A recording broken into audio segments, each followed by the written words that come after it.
కాలం గడిచిపోతుంది, యుద్ధం విస్తృతమైపోతుంది, నియంత్రణ అసాధ్యమవుతుంది. క్రమంగా పెరుగుతున్నటువంటి యుద్ధానికి సంబంధించినటువంటి అంశాన్ని దుబాయ్ లాంటి వాళ్ళు, సౌదీ అరేబియా లాంటి వాళ్ళు ఆందోళన చెందుతున్నారు.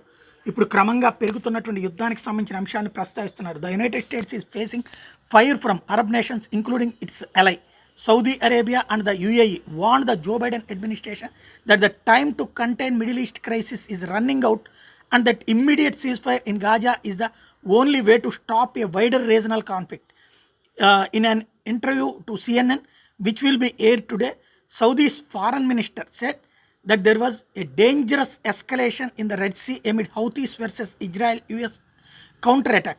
US NY2, the UN said that the US had a crucial role to play amid its support to Israel's war in Gaza. బుర్రా బుద్ధి లేనటువంటి వాళ్ళు పాలకులైతే ఎట్లా ఉంటుందో, రాచరికపు వారసులు పాలకులైతే ఎట్లా ఉంటుందో ఇప్పుడు అర్థమవుతుంది.